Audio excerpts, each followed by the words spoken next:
As we walk into trade this morning, it is a big question mark as to why markets yesterday slipped despite global cues. The flows are not that bad. Trust me, flows are not that bad.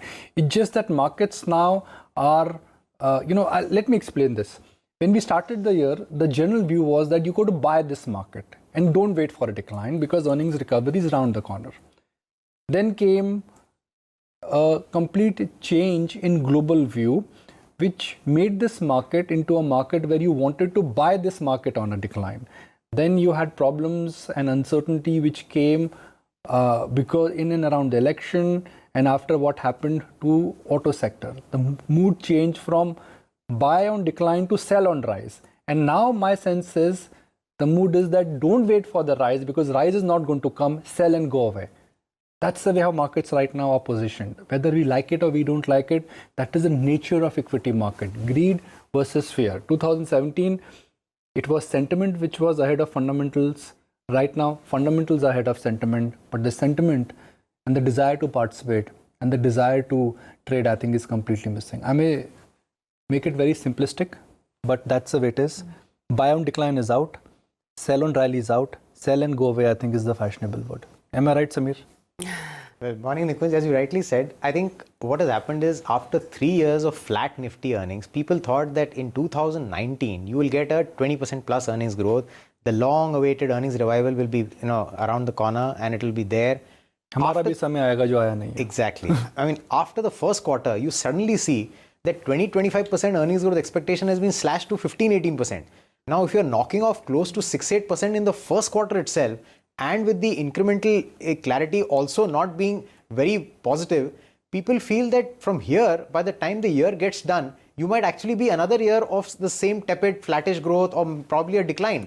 Because if you have to also factor that you have got 3 important state elections coming up in the next 4 months of the year, of the calendar. So I think the whole thrust on government spending, which was not there in the last 4 months, hopefully the expectation is that it will start coming back in the system and there'll be some amount of government expenditure, etc. Looking at the state plus center fiscal deficits and the fact that the revenue collection has not been robust, one doesn't know because the options are limited. So if that engine doesn't fire, honestly, you could probably see September quarter earnings to be even worse than the June one. I think today the scare is that. So if a market is trading at 19 times and the outlook for earnings is not that great, then one really doesn't know. Then probably what you said that, just sell and go away, maybe that's the order, at least for the foreseeable future. What is the... Go away where? You got to spend even for that. No, when we say go away from the stock markets, but you should not say that as a... you should not say this in a business channel. Ultimately, we are a stock market dominated, yes. Channel. See, you got to ask yourself a very fundamental question that where is the margin of safety? If you buy now, is there a 10% downside? Is there a 15% volatility? And after a year, after 2 years, is there a 15-20% upside? The challenge is I don't know. The reason I don't know is because the stocks which you think you can predict earnings for next 2 or 3 years, they are not exactly cheap. The stocks where you're not certain, those are the cheap stocks. I mean, I never thought Crompton Greaves would have this kind of a problem. I never thought that. I mean, this was one company which never raised cash, which never raised debt in the previous cycle. It was the most famous wealth creator which took HDFC mutual funds NAV to a different level because Prashant Jain used to own about 9-10% stake here. I never expected these companies to start defaulting. In my wildest dream, I never thought a travel company like Cox and Kings would run into rough weather. So strange things are happening with companies which essentially are good companies and they were rated great on corporate governance. So I don't know how this unwinding will start. So that's the only problem. And the kind of headlines that you're seeing, I mean, Parle cutting all those jobs, technically speaking, they're the sort of last mile in the food chain or the consumption theme. You wouldn't think that Parle would be squeezing on their task force. Yeah, see, Aisha, this pain and sentiment will change. I mean, sentiment was completely different the day Prime Minister Modi got elected for the second time. We thought that this is going to be a new sunrise for India. So sentiment has changed completely. It's taken 6 weeks to change the sentiment. Some good news starts coming in from somewhere, the sentiment could again revive. I don't know how soon. So I'm not bothered about the headlines here because, sentiment can change completely. What I'm bothered about is the fact that is there enough strength in the Indian economy on a 2 to 3 year basis, both structurally and also in terms of productivity, that we can withstand larger issues like trade war, what is happening in artificial intelligence, what is happening to job creation. Those are the larger challenges, because if those challenges are not sorted, and which I think will not get sorted, we are in a far behind. We are looking at a massive contraction. So that is my problem, that gradually it's like a parasite which starts decaying you. That's the only problem. Okay, though on a granular basis, you saw some recovery in the auto names. They were the most beaten down. They were the first ones to really take that hit of the slowdown. And Maruti, Tata Motors, yesterday managed to hold out. You saw some traction for an M&M, for a Hero MotoCorp. Even the ancillaries, the likes of an MRF, Apollo Tyres, they have lifted off from their 52-week lows. And Kunal, we were chatting about this yesterday as well, whether or not this is a definitive trend change or a reversal coming in the beaten down auto names, or would you say this is just a dead cat bounce because they were so sold off? I would call it as a short-term rally. Dead cat bounces generally are very vicious in nature. They are indicative of a V-shaped rally or a V-shaped recovery into those stocks. So we've not seen that happening. I think they've been more gradual in nature. Case in point, Maruti, I think it's risen by 10% from 50 to 150 to 50 lows to 6,000 approximately levels where it's currently trading, and that's taken almost 2 weeks for the stocks to try and give a rally. So it's a very slow and steady rally for many of these auto stocks. Now the key for differentiating a rally to a trend is how the delivery volumes pan out, because the first leg of the rally is led by short covering, then you see long built up, and then you see more delivery based buying if you see the stock at an attractive level. We've not seen that change of pattern for delivery volumes. In fact, I was looking at the Maruti delivery data since the last 2 weeks, and the average delivery volume has been hovering around this 18 to 20% on a daily basis. So there is no change in terms of delivery patterns for the stock price, which is why I would expect that this should just be a very short-term monitored rally, maybe another 2 or 3% higher from current levels, a mean reversion process, and then you could see these stocks going through a round of strong selling pressure yet again. Sameer, you too wouldn't start bottom fishing in autos just yet, would you? Asha, in fact, today, as Kunal rightly mentioned, the way to look at it is that monsoon is the absolute short-term trigger. Now versus a fortnight back, the rain news has been good. So therefore, there is at least some amount of uplift there. Plus, last month we saw the inventories in the system had run down significantly bit, which we discussed last week as well. So I think because of that, there has been some amount of risk taking that has started in these auto names because of the fact that they've corrected so significantly. So maybe there is some section of the market that is trying to see value. But will that sustain? Well, one doesn't know, because that will be ascertained only after the August numbers. And if that doesn't show a good trend, then maybe the whole despondency will again set in.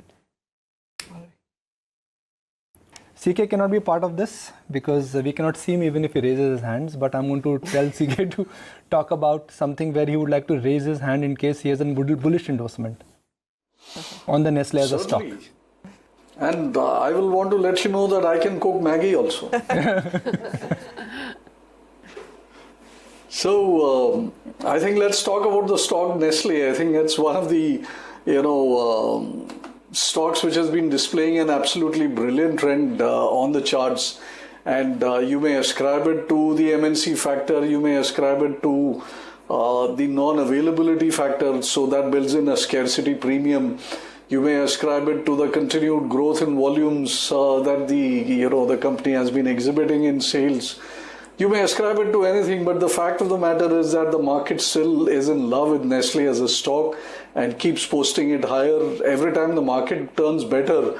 I think if one is a serious, let's say, SIP type investor, then I would suggest buying Nestle every month for a small quantity. Buy 1 share, buy 3 shares, whatever you can afford.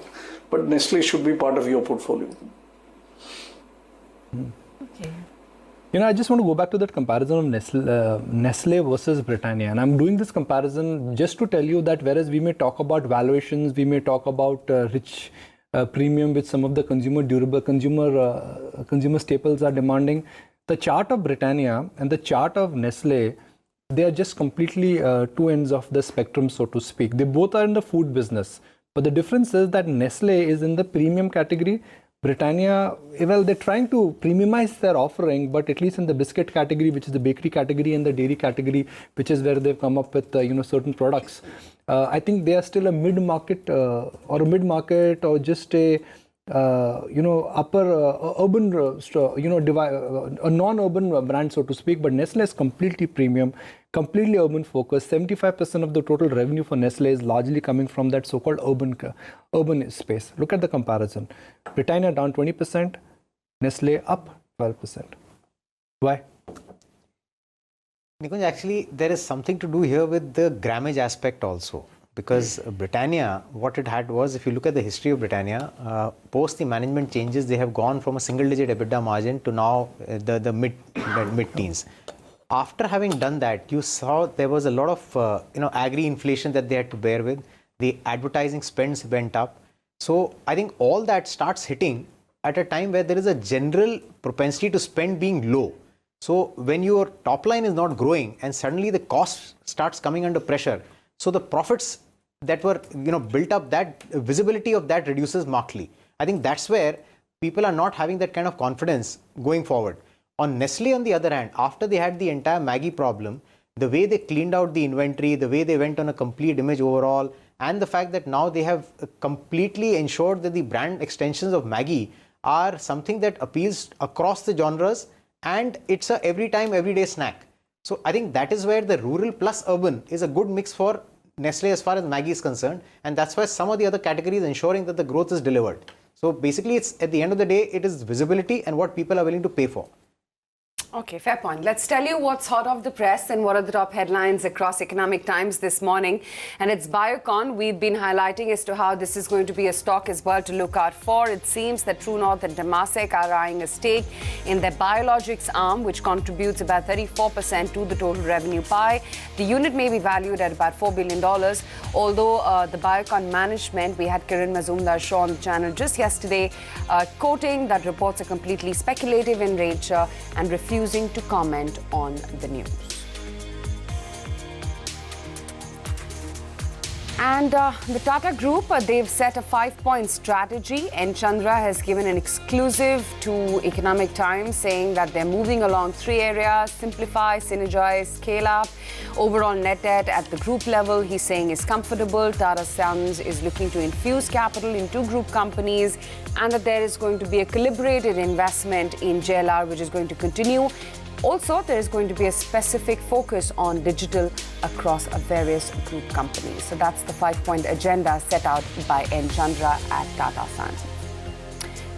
And of course, a detailed interview as it is. So he's talked about as to how they are looking at deleveraging across the group verticals. He's talked about what really is the strategy when it comes to global alliances for JLR. He's also talked about what the growth engines are going to be for them going forward, where he says that he'd like to be in a situation where from the 10 clusters, at least 5 clusters give them profits of 10 to 15% of the group.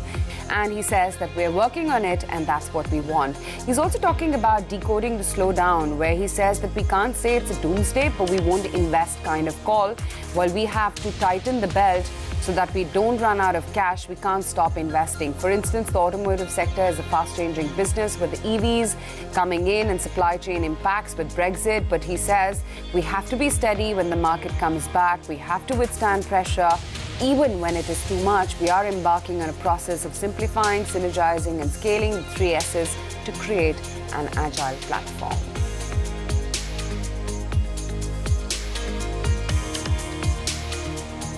Also, it seems that Walmart and Tata's are in a partnership in talks for a cash and carry business. We've really seen as to how the entire retail pie has been opening up. And now it's the Walmart as well as Tata's which are eyeing a piece of this pie.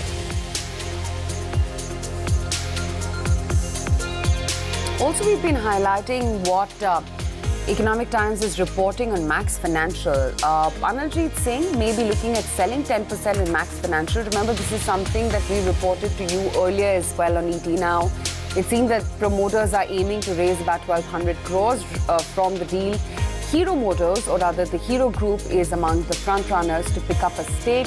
The promoter's stake is going to be over 12% post the stake sale. Max Financial is also looking to consolidate its stake in Max Life. And consolidation will be via a share swap, and the share swap is in joint venture with the partner, that's Mitsui Sumitomo.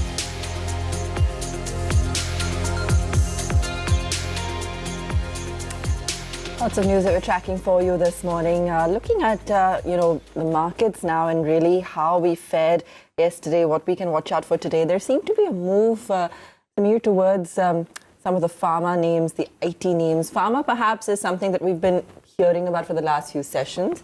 IT yesterday in particular was showing a lot of strength. Is there a trend you see emerging there? I think the way it has got to play out is that the rupee, the way it is moving in the last particular week, 10 days, that is giving some amount of optimism on the fact that the global cyclical sectors might be a better place to hide in the event that there is a domestic slowdown, which then gets elongated. Because, as Nikunj was also mentioning, that there is a section of the market which is very richly valued because they are a domestic play and where earnings growth visibility is high.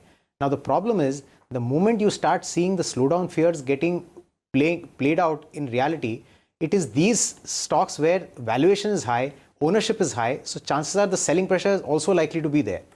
So that's the reason why the ownership of pharma relative to other sectors is also low. Plus, a falling rupee should give a fillip to the earnings there as well. I think that's where people are wanting to position themselves. But I think to my mind, it is basically a high trade because even the last June quarter, the earnings still don't give you that kind of an optimism. And maybe there is still some amount of pain still there. And valuations are not cheap. I mean, most pharma stocks are still probably around market multiples of 18-20 times. So it's not as if you're getting a great bargain there. Well, the pain in Yes Bank continues, and Yes Bank is now at a fresh 52-week low. It just amazes me the exposure they have. I thought it'll stop at DHFL and India Bull, at India Bulls or ADA. Now it's Cox and Kings and Crompton. Well, Nikunj, every time you have something... What have they done? And how come nobody figured out? RBI gave them a clean sheet. None of the analysts came and raised their hand and said, look, we are not happy with the growth they are doing. India was growing at 20%, 15%. Yes Bank was growing at 40%. It became the darling for everyone. See, today we can blame the management. I think somewhere the whole disclosure angle, which is what we've discussed on the show also a couple of times, that's where now the auditors are being put to question, because ultimately for an investor, what you get is the annual report and the financial data, which is certified by an auditing firm. So one would assume that the checks and balances have been seen through. Now the idea is that the internal working of the company, one doesn't go that due diligence is not that deep down for a minority investor or for an institutional investor also, because this is something that normally a PE investor does before they take big stakes in the company. So if that is not getting played out, and as far as Yes Bank is concerned, I think, which is what we maintained earlier, that the real confidence will come once you have some visibility of how this capital that has been raised is actually put to use. If it still goes for ensuring that the capital adequacy is maintained, then that shows that the growth is still not being serviced. So probably after this fundraise, how the funds flow through in the system, a couple of quarters, and the second fundraise, because that is what the management has hinted, that they will still want to raise further capital. I think that will be a real confirmation that now the worst is behind us. Yeah. Okay, I just want to highlight another name, NMDC, after that crack of 11% coming in yesterday because of the Donimalai mine lease. Remember, the Karnataka government has actually withdrawn the approval that it gave to extend this particular lease for the mine. They filed a revision application against the Karnataka government, as we understand, and the hearing is going to take place today. A lot of brokerages as well reacting after that 11% slide in the stock. Bank of America Merrill Lynch says that the development could become a major risk for the long term for NMDC. JP Morgan is saying that the case is likely to be settled only in the Supreme Court. This is going to be a long drawn issue. And Citi says that the immediate impact on the company's volumes is definitely going to be felt. MK as well is saying that, there's a question mark on the PSU mining company's business mode as well going forward. I just wanted to understand, Sameer, how are you reading into this situation? And for an investor in NMDC, this would come as a big shocker, but what next? Could it really be as extended and prolonged a case as some of the brokerages seem to be indicating? Well, Aisha, I think when it comes to the judiciary and their decision making, especially in terms of mining rights, etc., I think that is a difficult call to take from an investing outcome perspective, because what I can evaluate is that at 90 rupees, there is only a good yield play on the stock. In terms of growth, realizations, volume, all that are all moving parts which are subject to an outcome of how the mining ban, etc., go through. So I think for an investor to be able to take a call, especially in the backdrop that globally you're seeing, iron ore has been quite volatile because the entire supply chain disruption out of the Vale squeeze has been coming back online. The prices have normalized, but at the same time the HR prices are down almost from $650 last year to about $540 now. So realization is not the story as far as the metal complex goes, and NMDC is anyway a domestic play. So what do I value here? I think the only thing is probably it's a dividend yield, which is also a function that hopefully, since the government revenues are under pressure, the dividends will still be paid out. So that's the only yield play that I get. Fair point. The other stock in focus today is going to be DRL as well. We've been talking about the sporadic strength and the weakness before that within the pharmaceutical space. So just look out for what's really the news flow on the Duvara unit, because there have been 8 observations from the US FDA for this particular unit. They did not really elaborate on the nature of the observations, but the facility is dedicated to an oncology plant. The number of pending ANDAs approval as well is not really known. The oncology and injectables are company's key focus areas, however, so it should be around that itself. So look out for this stock. In the pre-open rate itself, you are seeing weakness of about almost 7% coming in. I also want to check in on what NMDC is up to, although the hearing is slated to come up today. But maybe there should be a follow-through sell-off in NMDC, down another 1.25%. And remember, this is in addition to an 11% fall, which the stock saw yesterday itself. Kunal, on these two charts, NMDC after that big fall yesterday, and DRL, because that's going to be reacting to the news flow today. So I think DRL could be a bit of a surprise because the stock was doing pretty well for itself. The last 2-3 months, it was going through a bit of sideways range. I think 2460 was a major support, and 2580, 2600 is where you saw the stock seeing some bit of supply. But it was not a stock which is going through a big sharp correction or a big sharp rise as well. More a sideways range for the stock price. And I think after this break, if the stock sustains this kind of a gap down opening, then it could dampen the chart significantly for the stock. It could result into maybe a break of almost a 6-month, 7-month price patterns for the stock price, and that should probably result into the stock going down for at least a couple of months more from current levels as well. So I think that could be a new addition to the pharma stocks like Cipla, which has shown signs of weakness. NMDC on the other hand, I think the stock should see incremental level of selling. I think after yesterday's breakdown on charts, it's now hit or very close to hitting a fresh 1-year, 2-year low, and I believe that also should see signs of weakness from current levels as well. Okay, so those are a couple of the stocks in focus, but what's on Morning Masala today? Let's go across to Nikunj, who's got some fresh data and some trends to track this morning. Nikunj?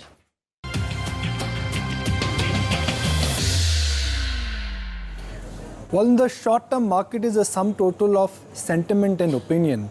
And if you really want to gauge the market sentiment and the widespread view, all you need to do today is to understand what some of the search tools are telling you, what Google search tool is telling you. So what we've done is that we've looked at Google search trend and analyzed the word multi-bagger. Now, the word multi-bagger was extensively searched on Google when there was a mad rally in mid and small cap stocks, and January 2018, February, beginning 2018, that rally in mid and small cap stocks has come to a grinding halt. And after that, the word multi-bagger is no longer a popular search on Google. So multi-bagger as a word now is getting diminished, and in terms of a search pattern, it is even lower than 2013. So I guess nobody is searching for the word multi-bagger in this kind of a market.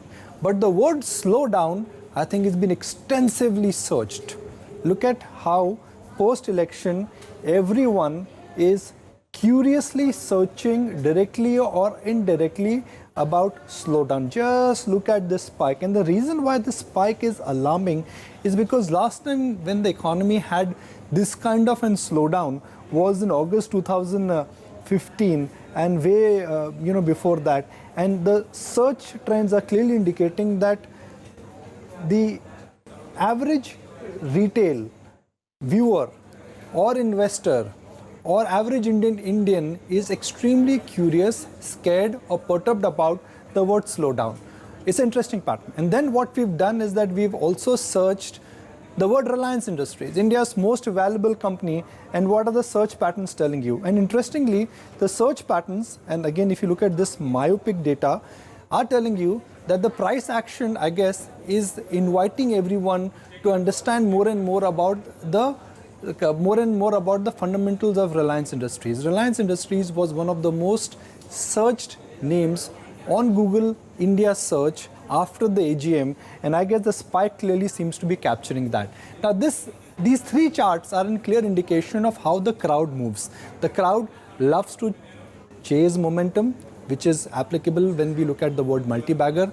The crowd is curious to understand when there's a change in a trend, which is applicable in the way our word slowdown has come, and when there is strong price action, the crowd wants to know more in terms of curiosity. I think that is visible in the way how Reliance Industries has seen a super surge immediately after the AGM. And just to wrap it up as to where the ET Now Greed and Fear Index is, I guess it's easy to guess the greed is over. Extreme greed, we are nowhere close to that. And I guess somewhere the ET Now Greed and Fear Index is going to be capturing the market mood. And by the time that graphic will just come up, there you go. It is just taking slightly more time to load up. The ET Now Greed and Fear Index is telling you that we are somewhere in the fear zone. So that is what the widespread belief is, that right now markets are in a downtrend and one should really stay away from it. Right, okay, that's the Greed and Fear Index, a reading of 38. It's really been a no-go ever since. A couple of other stocks that we've been talking about, the weakness across Yes Bank, the weakness across DHFL, L&T Housing Finance, that also was quite a weak link in trade yesterday. Maruti Tata Motors has short-lived the move as it may be. Let's just, in fact, revisit some of those names when it comes to what the pre-open rate is indicating and whether or not there's any more strength in those names. Yes, it is. Maruti's actually climbed up back to those 6,200 levels from those beaten down 5,500 at the 52-week lows. Tata Motors, though, hasn't had much of an impact of all that N. Chandra had to say to the Economic Times this morning. Tata Motors is taking a bit of a pause. Some strength or weakness, what are we seeing on the rupee? Let's check in on that as well, given as to how the emerging market basket has been panning out of late. The rupee will just come up for you on your screens. Mild gains coming in, still elevated or beaten down levels actually of 71.51. But Warner Brothers has just announced a fourth film in its Matrix series with original stars, that's Keanu Reeves and Carrie-Anne Moss, set to reprise their iconic roles as Neo and Trinity, respectively. Lana Wachowski is set to write and direct the sequel. Lana, in fact, who co-created The Matrix with her sister Lily, will write and direct the film. The first Matrix film hit theaters, remember, in 1999, resulting in a trilogy that cumulatively grossed more than $1.6 billion at the global box office.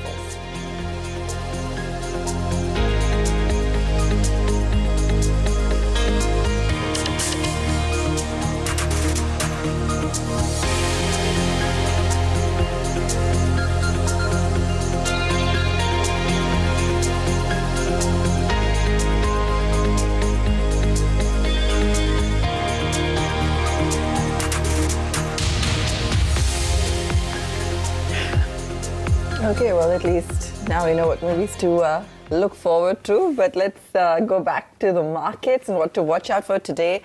Sameer, we've been discussing a whole host of sectors and stocks, but when it comes to really what one should fish for in a market like this, would you be still looking for value? Would you be sitting on the sidelines? If it's the heavyweights, would you be looking at the likes of banks, Reliance? What are you looking at?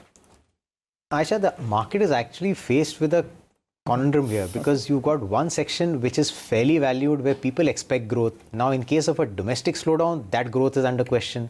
Then there is a section which is completely bombed out. You are getting it at half-time book.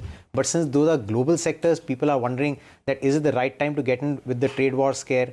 So, and at an aggregate level, the earnings are not showing any great earnings revival. So therefore, at 18, 19 times, one is really wondering that I need to conserve cash because maybe I'll get better prices and better points of entry, which honestly may be true, because today at 18, 19 times, I need to look at either some sort of a investment demand kicking in or some sort of a job growth, in the annual. Now, both of them today are not as apparent or visible to the investor. I think that's where the slight amount of confidence being tepid is coming in. All right, fair enough. Any specific stocks you want to highlight today? I think it is better if one goes and sticks to probably dividend yield plays or maybe utilities where at least you have fixed returns, and hence those may be better stocks to hide.